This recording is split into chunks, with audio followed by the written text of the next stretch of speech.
Okay बच्चों, पिछले class में हम लोगों ने non cyclic ETS that means non cyclic photophosphorylation और साइक्लिक ईटीएस साइक्लिक फोटोफॉस्फोरिलेशन को मेंशन किया था। आज के क्लास में हम लोग कीमियो ऑस्मोटिक हाइपोथेसिस को मेंशन करेंगे और स्टडी करेंगे। तो आओ लोग देखते हैं फोटोसिंथेसिस में chemiosmotic hypothesis. Chemiosmotic hypothesis, इसी बात को दूसरे अंदाज में कीमियो ऑस्मोटिक हाइपोथेसिस में समझाया गया है। थैलेकॉइड मेम्ब्रेन में पिगमेंट सिस्टम 2 पिगमेंट सिस्टम 1 को मेंशन करके साइटोक्रोम बीएफ के थ्रू ईटीएस को मेंशन किया गया है और ईटीएस में के थ्रू एटीपी और एनएडीपी का फॉर्मेशन होता है उसको बताया गया। तो यहाँ पे थैलेकॉइड मेम्ब्रेन को लेने से पहले हेडिंग डालते हैं हम लोग फोटोसिंथेसिस में chemiosmotic hypothesis.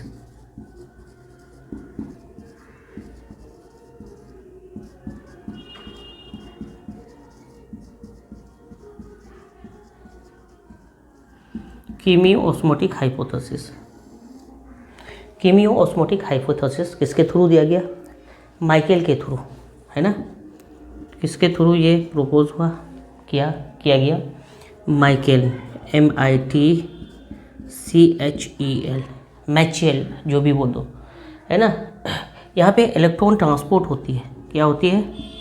Electron move करते हैं, एक जगह से दूसरी जगह मूव करते हैं, जिसको बोलते हैं इलेक्ट्रॉन ट्रांसपोर्टेशन। क्या बोलते हैं? Electron transportation. इलेक्ट्रॉन ट्रांसपोर्ट होती है ना। इलेक्ट्रॉन ट्रांसपोर्ट होती है और परफॉर्म होता है H+ पंप। अभी हम लोगों ने पिछले क्लास में देखा था, प्रोटॉन स्टोमा से ल्यूमन में पंप होके आता है due to osmotic work. Electron transport होती है from one electron carrier to another electron carrier. इस बिहाफ पे प्रोटॉन पंप होता है। तो electron transport due to परफॉर्मेशन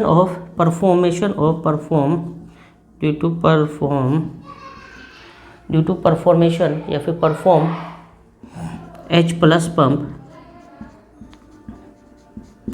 H+ pump किसके वजह से?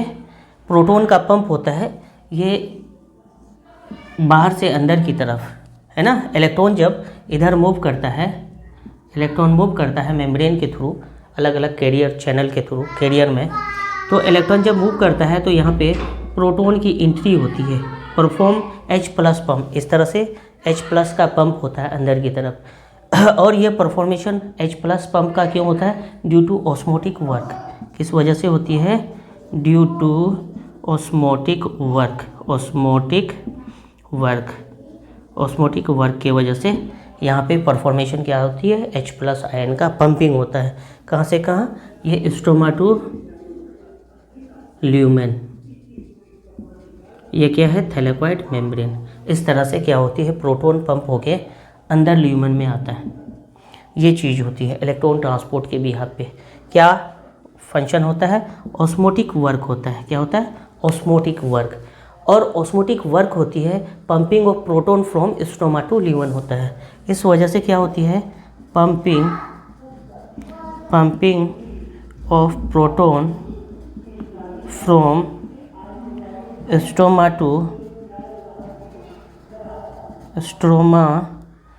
To lumen. इस तरह से ल्यूमेन में कहाँ से? स्टोमा से ल्यूमेन में क्या होती है? प्रोटॉन पंप होके आता है। इसको हम लोग बोलते हैं प्रोटॉन मोटिव फोर्स। इसको हम लोग क्या बोलते हैं? Proton motive force. Full form लिख दो, प्रोटॉन मोटिव फोर्स। ये होती है PMF बोलते हैं, प्रोटॉन मोटिव फोर्स। और ये जो प्रोटॉन मोटिव फोर्स होती है, जब ल्यूमेन में बहुत ज़्यादा H+ का कंसंट्रेशन हो जाता है, प्रोटॉन का कंसंट्रेशन हो जाता है, तो एक चैनल के थ्रू पंप होता है और ATP फॉर्मेशन होता है। इसके बिहाफ पे ATP क्या होती है? बनती है, फॉर्मेशन होता है, फॉर्मेशन ऑफ ATP।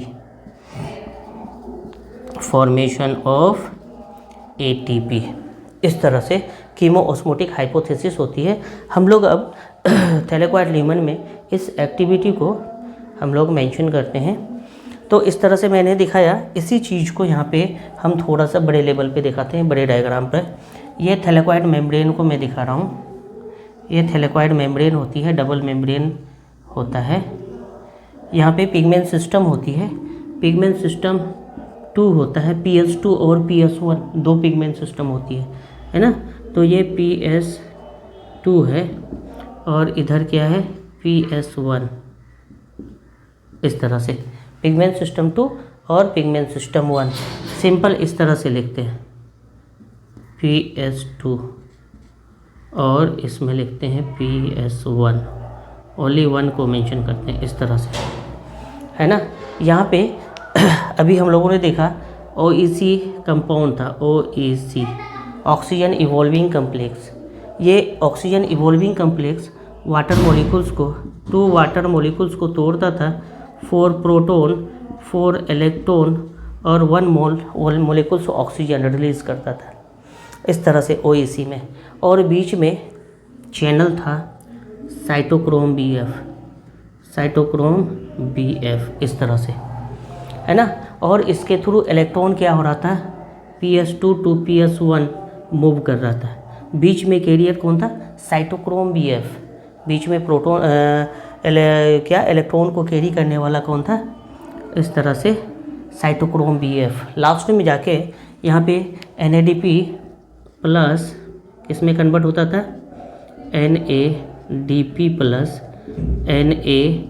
NADPH में कन्वर्ट होता था। इलेक्ट्रॉन इस तरह से नॉन साइक्लिक फोटोफॉस्फोराइलेशन करता था, नॉन साइक्लिक ETS को फॉलो करता था और फिर किसका फॉर्मेशन करता था, NADPH का। इस तरह से फॉर्मेशन होता था। ये हमारा थैलेकॉइड मेम्ब्रेन था। क्या था, ये हमारा स्ट्रोमा वाला पार्ट था, स्ट्रोमा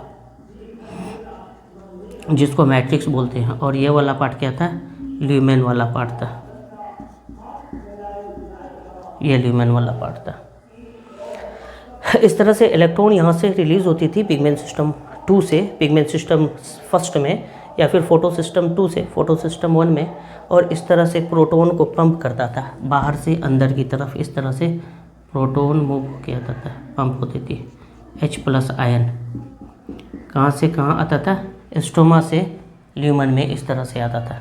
जब इलेक्ट्रॉन मूव करता था प्रोटॉन मोटिव फोर्स फॉर्मेशन होता था और यहाँ पे इस तरह से ATP बनता था। तो ATP एक्चुअली दूसरी जगह बनेगा। अभी प्रोटॉन का पंप होता है ल्यूमेन में, प्रोटॉन का कंसंट्रेशन हाई कर रहा है और जब हाई हो जाएगा तो एक रास्ता मिलेगा आपको, F0 F1 के साथ ATP बनेगा। तो यहाँ पे OEC एक्सटर्नल इलेक्ट्रॉन डोनर है। यहाँ से जो जब एनर्जी रिलीज़ होगी, फोटोन यहाँ पे आएंगे, फोटोन एनर्जी पड़ेगी तो यहाँ से इलेक्ट्रॉन एक्साइटेड फॉर्म्स में इधर जाएंगे और वो इलेक्ट्रॉन यहाँ पे यूज़ होगा, है ना। तो NADPH का फॉर्मेशन होगा इस तरह से। अब जब प्रोटॉन का कंसंट्रेशन बहुत ज़्यादा ल्यूमेन में हो जाएगा तो यहाँ पे एक्चुअली क्या होगा, इस ल्यूमेन में चैनल प्रोटीन होता है, प्रोटॉन चैनल, है ना। प्रोटॉन चैनल होता है जिसमें इंट्रांसिक प्रोटीन होती है ना। तो यहाँ पे 2 कंपाउंड इस तरह से होता है, मेम्ब्रेन प्रोटीन होती है F0, क्या बोलते हैं, F0 पार्टिकल, जिसको हम लोग क्या बोलते हैं, इंट्रांसिक प्रोटीन, है ना। मेम्ब्रेन के अंदर है, क्या बोलते हैं, इंट्रिंसिक प्रोटीन, इंट्रिंसिक प्रोटीन। इसको जो है क्या बोलते हैं, प्रोटॉन चैनल भी बोल सकते हैं। इस H+ आयन को अंदर से बाहर फेंकेगा, उसको क्या बोला जाता है, प्रोटॉन चैनल।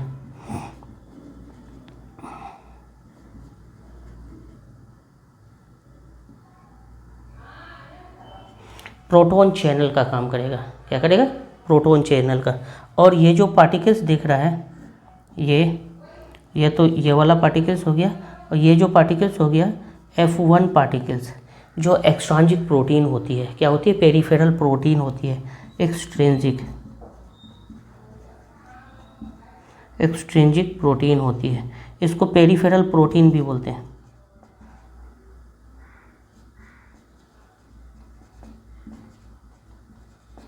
इसको पेरिफेरल प्रोटीन भी बोलते हैं, एक्सट्रिंसिक प्रोटीन, या फिर इसी को बोलते हैं पेरिफेरल प्रोटीन। बाहर मेम्ब्रेन से के सरफेस में जो रहता है उसको पेरिफेरल प्रोटीन बोलते हैं। अब ये क्लोरोप्लास्ट में है, ये क्लोरोप्लास्ट के थैलेकॉइड मेम्ब्रेन में है तो क्लोरोप्लास्ट के लिए C लगा देते हैं। क्या लगा देते हैं? CF0 CF1, इस तरह से क्लोरोप्लास्ट के लिए मेंशन करते हैं। यहाँ पे क्या होती है? ATPase enzymes, ATPase, ATPase enzymes होती है जो काम करता है। क्या करता है? एटीपेज एंजाइम इस तरह से काम करता है। ओके, और इसी के थ्रू ये प्रोटॉन जो चैनलाइज हुआ है, ल्यूमेन में कंसंट्रेशन बढ़ा है, वो बाहर की तरफ क्या होंगे? मूव करेंगे। इसी चैनल के थ्रू मेम्ब्रेन प्रोटीन कर दो, इंट्रांजिक एक्सट्रांजिक प्रोटीन कर दो, F0 CF0 CF1 पार्टिकल्स कर दो, उसके थ्रू क्या होती है? इलेक्ट्रॉन मूव करता है चैनल के थ्रू, और मूवमेंट में इस तरह से ये ATP का फॉर्मेशन होता है। ADP इनऑर्गेनिक फॉस्फेट के साथ इस तरह से ये कंबाइन होता है, ATP का फॉर्मेशन होता है। ये होती है फॉस्फोराइलेशन, ATP का फॉर्मेशन होता है। इस तरह से ATP का फॉर्मेशन, इस मोटिव फोर्स की वजह से प्रोटॉन पंप हो रहा है ना, प्रोटॉन पंप हो रहा है, प्रोटॉन मोटिव फोर्स है ना, प्रोटॉन मोटिव फोर्स क्रिएट हो रहा है पंपिंग की वजह से। तो यहाँ पे इस तरह से CF0 CF1 पार्टिकल्स है, एटीपेज एंजाइम्स है, ये ADP को, एडिनोसिन डाइफॉस्फेट को इनऑर्गेनिक फॉस्फेट के साथ कंबाइन करके किसका फॉर्मेशन कर देगा? ATP का फॉर्मेशन कर देगा। That means proton motive force is responsible for formation of ATP, है ना, वेयर प्रोटॉन इज चैनलाइज, है ना, चैनल के थ्रू पंप किया जाता है और उस पंप एनर्जी को यूज़ किया जाता है ADP को इनऑर्गेनिक फॉस्फेट के साथ कंबाइन करने में। तो इस तरह से ATP का यहाँ पे फॉर्मेशन होता है। Okay, no any doubt? Clear? कोई भी डाउट हो कमेंट्स करो और पूरा फ़ायदा लो। कोई भी नीट का क्वेश्चन यहाँ से बाहर नहीं जाएगा, मेरा दावा है। ओके, तो यहाँ पे प्रोटॉन मोटिव फोर्स किस तरह से प्रोटॉन जनरेट करता है ये हम लोग अभी देखेंगे PMF में। एक्चुअली पहला तो होती है स्प्लिटिंग ऑफ वाटर, दूसरा जो होता है ये जो साइटोक्रोम BF है, ये प्रोटॉन को स्टोमा से ल्यूमन में चैनलाइज करता है, पंप करता है, हाइड्रोजन कैरियर साइटोक्रोम BF। और तीसरा होता है NADP प्लस है, ये NADPH प्लस में कन्वर्ट होता है। तो स्टोमा में इसमें स्टोमा में प्रोटॉन का कंसंट्रेशन यूं ही घटता है। जब NADP प्लस इलेक्ट्रॉन और ये प्रोटॉन को लेता है तभी NADPH बनता है। तो स्टोमा में H प्लस आयन कंसंट्रेशन कम होगा, यहाँ पे यूज़ हो जाएगा तो, और यहाँ पे ज़्यादा हो जाएगा, तो ये जो डिफरेंसेस होंगे वो ज़्यादा होंगे। तो high to low proton move करेगा, प्रोटॉन मोटिव फोर्स क्रिएट होगा, इस मोटिव फोर्स के वजह से ATP बनेगा। ओके, तो प्रोटॉन मोटिव फोर्स का यहाँ पे हम लोग फंक्शन देखते हैं क्या क्या होता है।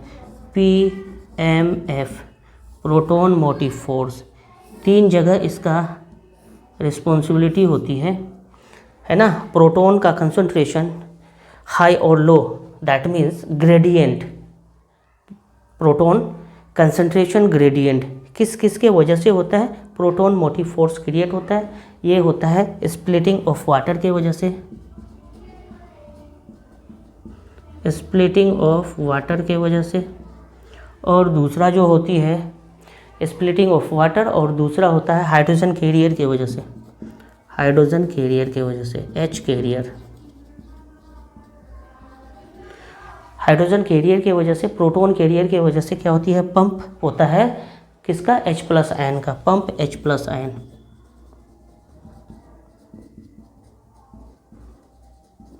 और तीसरा जो होता है NADP रिडक्टेज की वजह से, NADP रिडक्टेज, NADP रिडक्टेज, ये एंजाइम्स है ना। ये NADP रिडक्टेज जो कि किसका फॉर्मेशन करता है? NADPH2 का। फाइनली NADPH2 का फॉर्मेशन होता है इस तरह से। तो ये proton motive force splitting of water से क्रिएट होता है, H प्लस कैरियर की वजह से होता है, और यहाँ पे NADP प्लस NADPH में कन्वर्ट होता है, उसके वजह से यहाँ पे प्रोटॉन मोटिव फोर्स क्रिएट होता है। ओके, कीमोओस्मोसिस में ये कीमियोओस्मोसिस जो है ये कहाँ पे होती है? कीमियोओस्मोसिस या फिर इसी को बोला है कीमियो-ऑस्मोटिक मेम्ब्रेन हाइपोथेसिस। तो ये कहाँ कहाँ पे होता है हम लोग थोड़ा सा देखते हैं इसको। मेम्ब्रेन में होता है, प्रोटॉन पंप होती है जिस वजह से प्रोटॉन मोटिव फोर्स क्रिएट होता है, एटीपेज एंजाइम्स होता है जिसकी वजह से एटीपी बनता है। तो ये सारी चीज़ें हम लोग को कीमो-ऑस्मोसिस में पढ़ेंगे। तो थोड़ा सा हम लोग इसी को यहीं पे डील कर लेते हैं, कीमो-ऑस्मोसिस में के कैरेक्टर्स को।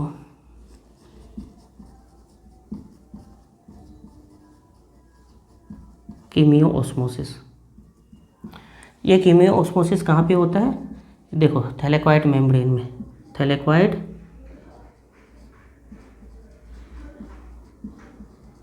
मेम्ब्रेन में, है ना। दूसरा यहाँ पे क्या कहेंगे, जिस यहाँ पे क्या होती है थैलेकॉइड मेम्ब्रेन में इस तरह से कीमियो-ऑस्मोसिस होती है, प्रोटॉन पंप होता है। क्या होता है? प्रोटॉन H+ आयन का पंप होता है, उसको बोलते हैं proton pump, pumping of proton. और इस वजह से क्या होती है, प्रोटॉन मोटिव फोर्स क्रिएट होता है, PMF ये क्रिएट होता है। और PMF के वजह से एटीपेज एंजाइम जो F0F1 पार्टिकल्स में प्रेजेंट है, एटीपेज एंजाइम्स, ये एटीपेज एंजाइम्स फॉर्मेशन क्या करता है, ATP फॉर्म करता है। ये रिस्पॉन्सिबिलिटी है कीमो-ऑस्मोसिस में, ये सारी चीज़ें होती है। कीमो-ऑस्मोसिस थैलेकॉइड मेम्ब्रेन में होता है, प्रोटॉन पंप होता है, प्रोटॉन मोटिव फोर्स क्रिएट होता है, एटीपेज एंजाइम्स ATP का फॉर्मेशन करता है। जब पंपिंग होता है, पंपिंग इलेक्ट्रॉन में, ये पंपिंग फोर्स को ये क्या करता है, प्रोटॉन मोटिव फोर्स को ADP इनऑर्गेनिक फॉस्फेट को जोड़ के ATP बनाने में काम आ जाता है। तो ये तो हमारा हो गया कीमो-ऑस्मोटिक हाइपोथेसिस। किसके थ्रू? ये किसके थ्रू हो गया? माइकल के थ्रू हो गया, माइकल जैक्सन, माइकल। अब नेक्स्ट यहाँ पे जो हम लोग देखेंगे क्वांटम रिक्वायरमेंट। क्या देखेंगे? Next topic quantum requirement. क्या होती है क्वांटम रिक्वायरमेंट, देखते हैं।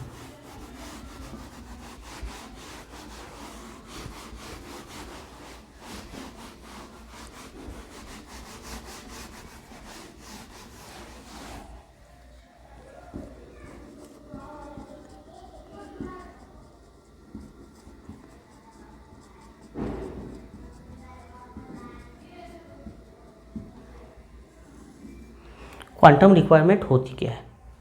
एक ऑक्सीजन मॉलिक्यूल्स को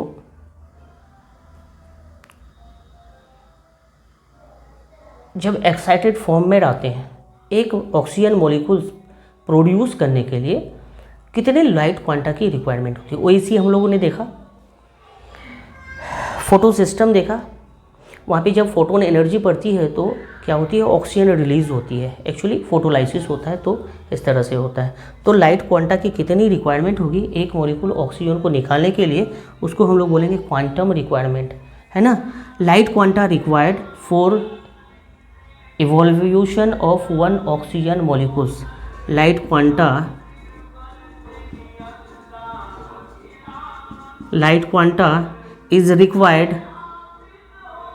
is required for formation of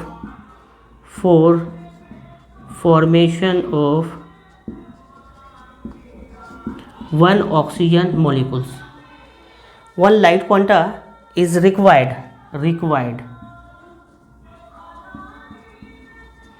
for formation of one oxygen molecules. उसको हम लोग क्या बोलेंगे, क्वांटम रिक्वायरमेंट। कितने फोटोन की रिक्वायरमेंट होगी वन ऑक्सीजन मॉलिक्यूल्स बनाने के लिए, कितने क्वांटा, लाइट क्वांटा की रिक्वायरमेंट होगी, सन की एनर्जी की रिक्वायरमेंट होगी। अब यहाँ पे ध्यान देना है, वन इलेक्ट्रॉन ट्रांसफ़र होता है एक जगह से, एक इलेक्ट्रॉन कैरियर से दूसरे इलेक्ट्रॉन कैरियर में 2 फोटोन रिक्वायर्ड होता है। ध्यान रखना ये चीज़, वन इलेक्ट्रॉन ट्रांसफ़र होता है ड्यू टू 2 फोटोन्स रिक्वायर होती है। वन इलेक्ट्रॉन ट्रांसफ़र के लिए 2 फोटोन की रिक्वायरमेंट होती है, 2 फोटोन रिक्वायर्ड होती है। कितना? 2 फोटोन। वन इलेक्ट्रॉन निकालने के लिए 2 फोटोन की रिक्वायरमेंट होती है। यहाँ 4 इलेक्ट्रॉन की बात करेंगे हम लोग। यहाँ पे प्रोड्यूस क्या होती है, 4 इलेक्ट्रॉन। तो 4 इलेक्ट्रॉन को निकालने के लिए 1 इलेक्ट्रॉन ट्रांसफ़र करने के लिए निकालने के लिए 2 फोटोन की रिक्वायरमेंट होती है। तो यहाँ पे 4 इलेक्ट्रॉन की अगर बात करेंगे, 4 इलेक्ट्रॉन की अगर बात करेंगे ट्रांसफ़र के लिए 4 दूनी 8 फोटोन की रिक्वायरमेंट होगी। यहाँ तक क्लियर? यहाँ तक क्लियर? जब यहाँ तक क्लियर हो तो आगे का हम लोग एक फंडा देखेंगे, क्वांटम यील्ड। यहाँ तो क्वांटम रिक्वायरमेंट 1 ऑक्सीजन मॉलिक्यूल्स निकालने के लिए कितने लाइट क्वांटा की रिक्वायरमेंट होगी। अब क्वांटम यील्ड को हम लोग देखेंगे।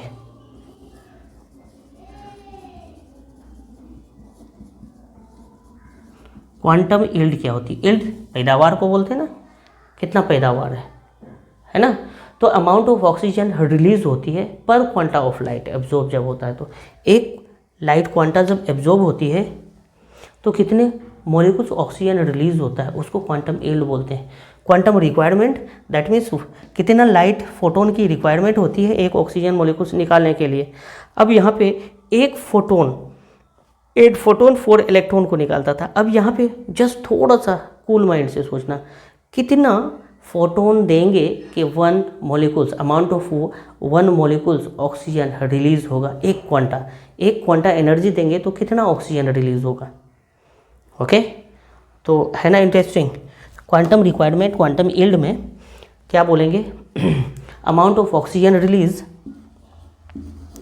Amount of oxygen release, amount of oxygen release पर क्वांटा ऑफ लाइट, पर क्वांटा ऑफ लाइट, पर क्वांटा ऑफ लाइट। क्या बोलेंगे? पर क्वांटा ऑफ लाइट एब्जॉर्ब। जब एक क्वांटा ऑफ लाइट किसी ग्रीन प्लांट में क्लोरोप्लास्ट में पड़ेगा तो कितना अमाउंट में oxygen, amount of oxygen release होगी। एक लाइट क्वांटा कितने ऑक्सीजन मॉलिक्यूल्स निकालने के लिए रिस्पॉन्सिबल होगा पर क्वांटा, एक क्वांटा। तो 8 फोटोन की रिक्वायरमेंट होती है एक ऑक्सीजन मॉलिक्यूल्स निकालने के लिए। एक मॉलिक्यूल्स निकालने के लिए 8 फोटोन की रिक्वायरमेंट होती है। 8 photons required for 1 oxygen molecules. 8 photon दी जाती है तो 1 ऑक्सीजन मॉलिक्यूल्स रिलीज होता है। इसलिए एक पर क्वांटा में हमें बताना है ना, यील्ड क्वांटम यील्ड पर क्वांटा में ना, तो पर क्वांटा फोटोन क्या है, क्वांटा है ना, तो पर क्वांटा कितना हो जाएगा 1/8 ऑक्सीजन मॉलिक्यूल्स। ये हो गया हमारा क्वांटम यील्ड। ध्यान से, नो लफड़ा, कुछ भी नहीं है। तो ये क्वांटम यील्ड होगा। वाटर मॉलिक्यूल्स यहाँ पे टूटता है तो क्या क्या फॉर्मेशन होता है, 1 oxygen molecules 4 electron 4 proton release होती है। और उसके साथ साथ 8 फोटोन की भी रिक्वायरमेंट होती है। 4 इलेक्ट्रॉन 8 फोटोन, है ना। तो यहाँ पे हम लोग देखते हैं 2 मॉलिक्यूल्स ऑफ वाटर जब फोटोलाइसिस करता है तो ऑक्सीजन रिलीज होती है, 4 प्रोटॉन 4 इलेक्ट्रॉन ये सब रिलीज होता है। और साथ साथ 8 फोटोन की रिक्वायरमेंट होती है 4 इलेक्ट्रॉन को रिलीज करने के लिए। Requirement for carry 4 electron, 8 photon की रिक्वायरमेंट होती है। किसके लिए? Required for carry 4 electron, 4 electron carry के लिए क्या होती है, 8 फोटोन की रिक्वायरमेंट होती है। 4 इलेक्ट्रॉन को कैरी करना होगा तो 4 फोटोन की रिक्वायरमेंट होती है। अभी हम लोगों ने ये सारी बातें करी। ओके, अब फाइनली हमें यहाँ पे याद क्या रखना है वो चीज़ हम लोग देखते हैं। 4 इलेक्ट्रॉन फॉर्म्स होता है, यहाँ पे 4 इलेक्ट्रॉन फॉर्म्स होता है। 2 NADPH प्रोडक्शन होती है, 3 ATP प्रोड्यूस होती है, तो एक कार्बन डाइऑक्साइड फिक्स होती है केल्विन साइकिल में। तो ये हमें याद रखना है। ये दोनों को निकाल दो, quantum requirement and quantum yield.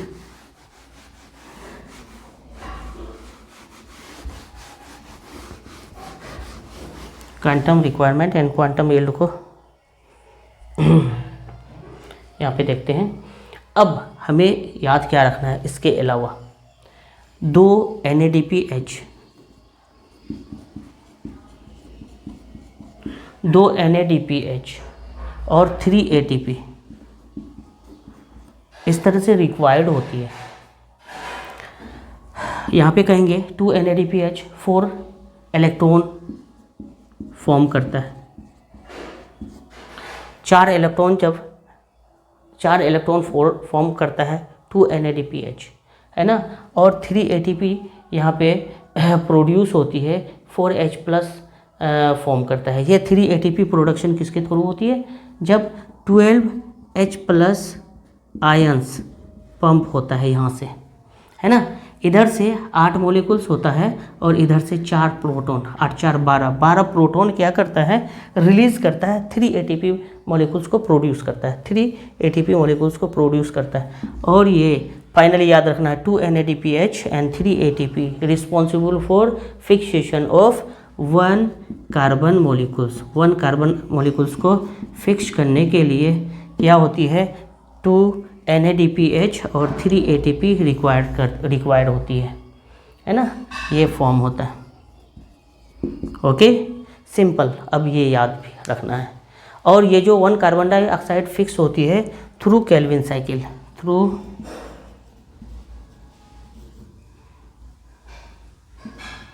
Calvin cycle.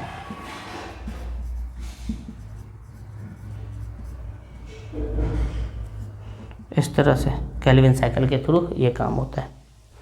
Okay, अब हम लोग शॉर्ट फॉर्म में PS1 PS2 में जो रिस्पॉन्सिबल हो रहा था, PS1 कर रहे हैं, फिर फोटो सिस्टम 2 एंड सेकंड के बीच में जो cyclic non cyclic electron pathway होता था, ATS होता था, उसको हम लोग शॉर्ट फॉर्म में देखेंगे। फिर जो है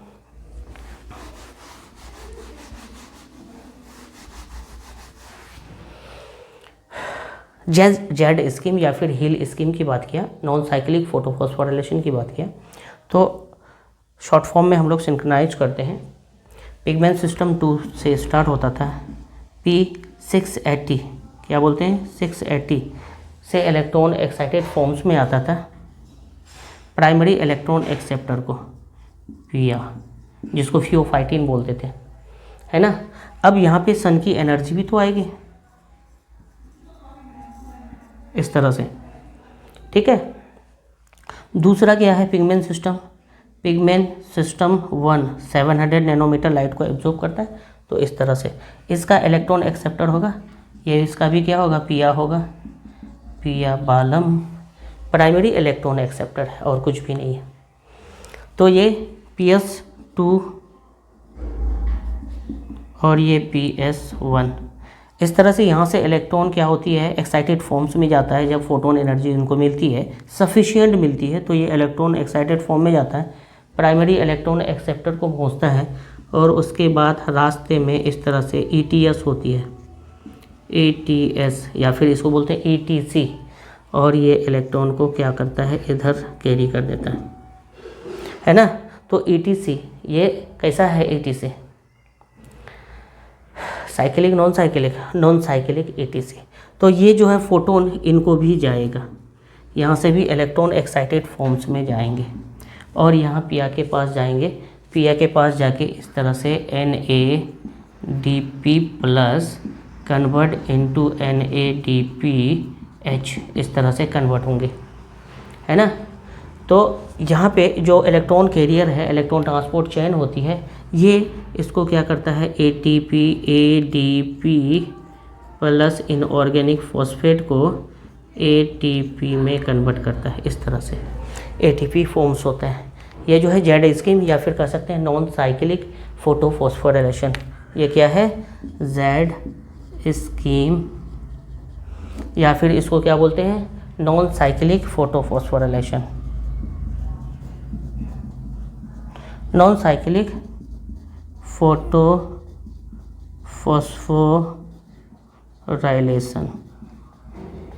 फॉस्फोराइलेशन अभी हम लोगों ने देखा था, ATP मेकिंग प्रोसेस को बोलते हैं।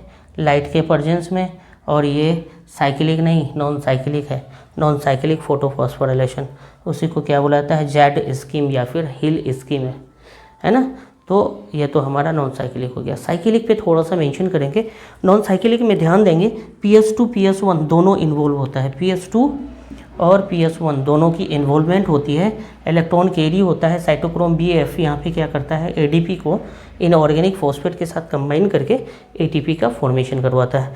लास्ट जो हम लोग देखेंगे जेड स्कीम के अलावा नॉन साइक्लिक नहीं, अब साइक्लिक देखें तो साइक्लिक में ओनली PS2 PS1 काम करता है, जो P700 होता है। क्या होता है, P700 किस तरह से फंक्शन करता है, किस तरह से फंक्शन करता है साइक्लिक फोटोफॉस्फोराइलेशन।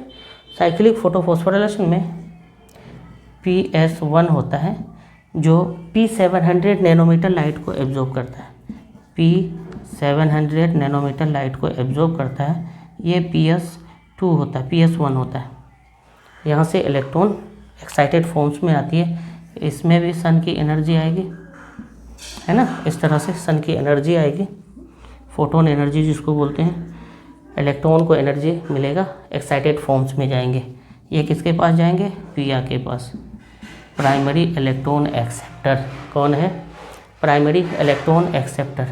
और फिर इस तरह से ETS होते ये इलेक्ट्रॉन यहाँ मूव करेंगे, है ना। इलेक्ट्रॉन जहाँ से निकला वहीं पे आ गया, कैसा, साइक्लिक फोस्फोराइलेशन बोलेंगे। क्या बोलेंगे, साइक्लिक फोटोफॉस्फोराइलेशन। क्या बोलेंगे, साइक्लिक फोटोफॉस्फोराइलेशन,